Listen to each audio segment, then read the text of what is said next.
बिस्मिल्लाहिर्रहमानिर्रहीम, अस्सलाम वालेकुम। मैं हुसैन इकबाल हूँ, आप मेरे यूट्यूब चैनल देख रहे हैं। तो जनाब, सुनते आए हैं कि रियासत जो है वो माँ जैसी होती है, लेकिन आज जो रियासत का किरदार था वो एक सगी माँ वाला था और एक जो रियासत का किरदार था वो सौतेली माँ जैसा था।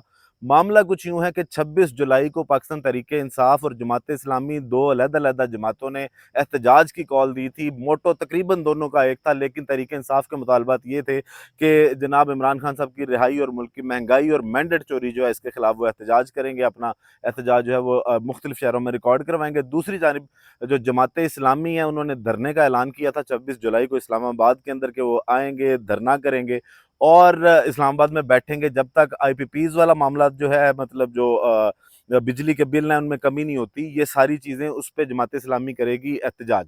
अब रियासत यहाँ पे जो मैं कह रहा हूँ कि उसके दो चेहरे हैं, नकाब एक है। वो क्यों है कि एक जानिब तरीके इंसाफ का किसी भी मौके पे जब एहतजाज की या जलसे की भी बात करते हैं तो उनको रोका जाता है, और दूसरी जानिब जमात इस्लामी जिस तरह आज तमाम रुकावटें हटाकर आज इस्लामाबाद में पहुंची, अब वो बड़े घर के बिल्कुल 2 किलोमीटर दूर सिर्फ बैठे हुए हैं, लियाकत बाग में धरने पे बैठ गए हैं।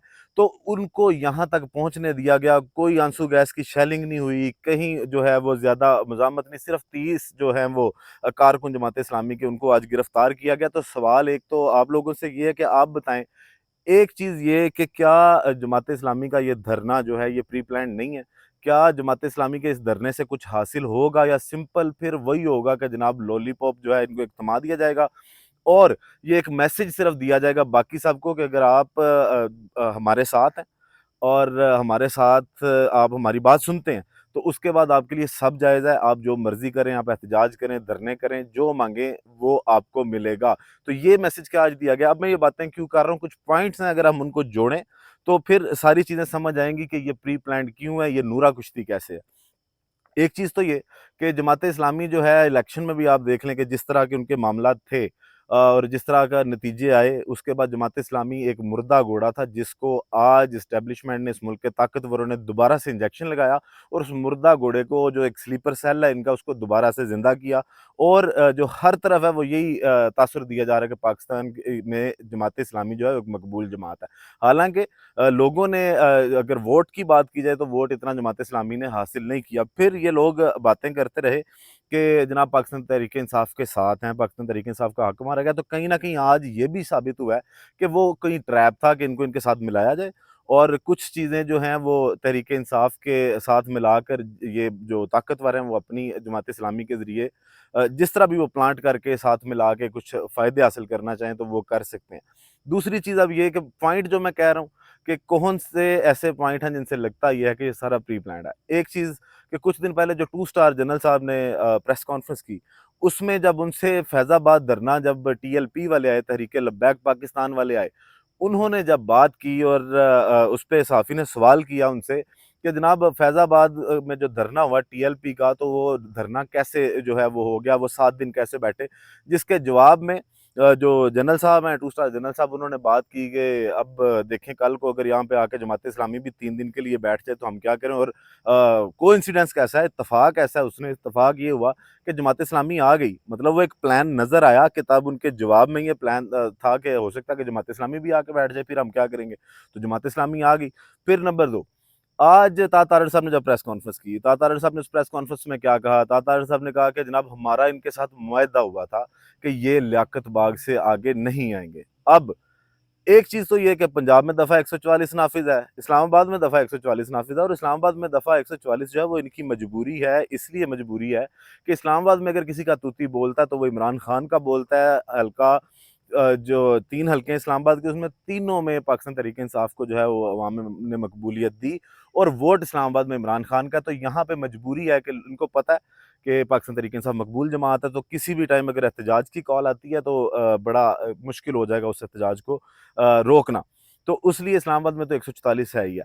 अब 144 के नफाज के बाद अता तारड़ का, वफाकी वजीर का, ये बैठ के नेशनल स्क्रीन पे ये बात करना कि जनाब हमारा इनसे मुआहदा हुआ था कि ये लियाकत बाग से आगे नहीं आएँगे। तो आप ये बताएँ कि क्या दफ़ा 144 जब नाफ़िज़ हो तो हुकूमत मुआहदा कर सकती है?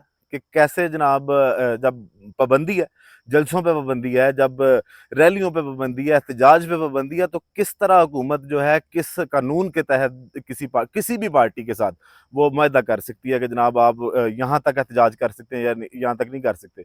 एक तो ये है कि आप उठा दें या तो फिर सारे दफ़ा 144 जो है वो सारे सूबों से हटा दें, जहाँ जहाँ पे नाफिज है वहाँ से हटा दें, उसके बाद जो है आप मुआहदा करें कि ठीक है जी पुरअमन आप एहतजाज करें।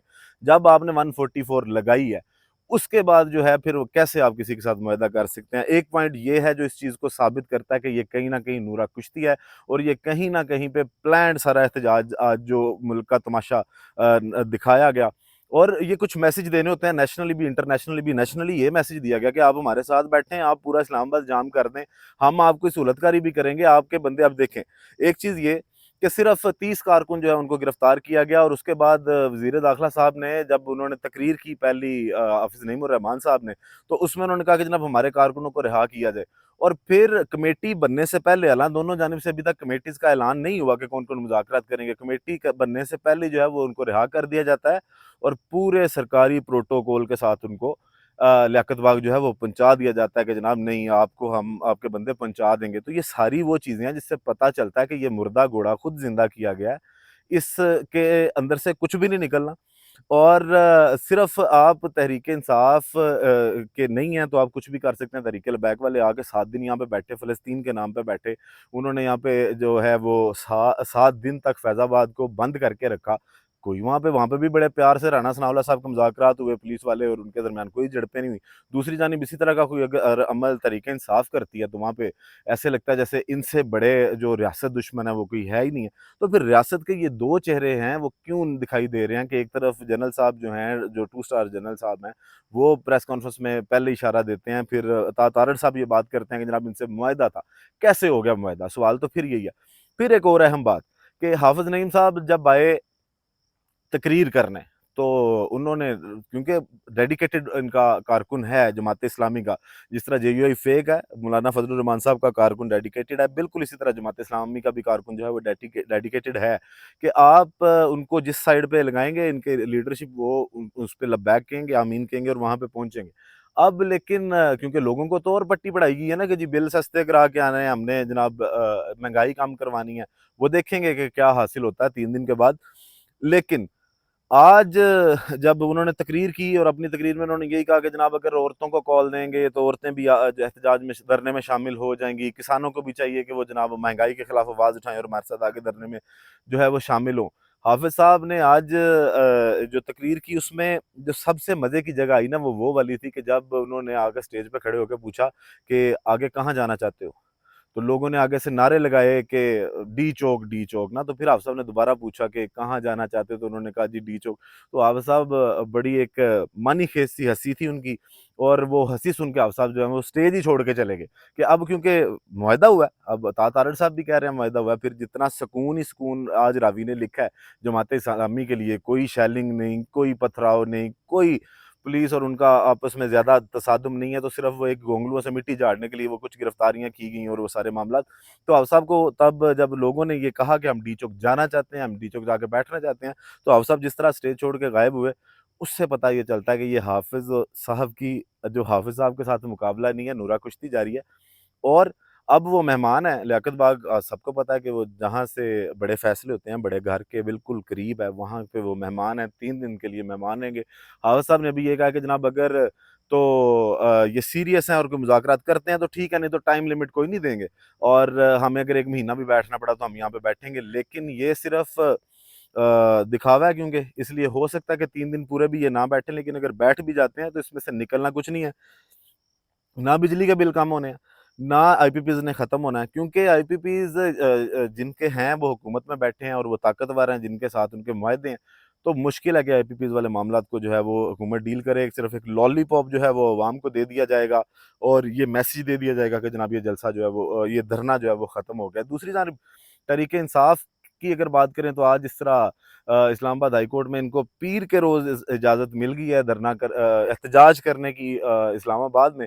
लेकिन आज इन्होंने एहतजाज की कॉल को मुलतवी किया, पर उसके बावजूद इस्लामाबाद में एहतजाज नहीं किया। सिर्फ़ जो इत्तेहादी जमात थी इनकी, उन्होंने प्रेस क्लब के सामने आज एहतजाजी मुज़ाहरा किया। लेकिन जो पाकिस्तान तहरीक-ए-इंसाफ बाकी शहरों में निकली और बगैर लीडरशिप के निकली, वो वाक़ई पाकिस्तान तहरीक-ए-इंसाफ के कारकुन जो हैं उनको एक शाबाशी उनके लिए बनती है कि जनाब उन्होंने जिस तरह हिम्मत की और उन्होंने पूरे शहरों में अपने तौर पे जिस तरह मुज़ाहरे किए। अब मंडे को पाकिस्तान तहरीक-ए-इंसाफ एहतजाज की कॉल देती है या नहीं देती इजाज़त, क्योंकि अब इनको मिल गई है। और पाकिस्तान तहरीक-ए-इंसाफ की अगर चीज़ देखें तो जिस तरह इनको जलसा करने की भी रिवात में इजाज़त दी गई थी, 13 शराइत के साथ दी गई थी और वो जो शराइत थी वो देखने के काबिल थी कि जनाब वो इसका मतलब है जलसा ना ही करें। फिर एक डीसी साहब जो हैं वो एक जलसे को मनसूख कर देते हैं और तहरीक इंसाफ कहती है चलें ठीक है। शायद तहरीक इंसाफ कहीं इंटरनेशनल लेवल पे कोई बड़ा प्लान कर रही है कि हम अदालतों के सारे अहकामात, कानून नाफिज करने वाले इदारों के सारे अहकामात जो है वो मान के अपना स्टेटस जो है वो पूरी दुनिया के अंदर मनवाएँगे कि जनाब हमने कानून को फ़ॉलो किया, हम जो है वो, क्योंकि तहरीक-ए-इंसाफ पे बिल्कुल वो एक गैर एलानिया सी पाबंदी लग चुकी है कि वो कुछ भी नहीं कर सकते। उनको जनाब अब वो क्या उसको कहते हैं, डिजिटल दहशतगर्द तक पाकिस्तान तहरीक-ए-इंसाफ को करार दे दिया गया। कोई एक ऐसी चीज़ नहीं है जो उनके ऊपर ना डाली गई हो कि जनाब गालम-गलौच करते हैं, इंतशार पसंद हैं, इन्होंने ये किया, इन्होंने वो किया।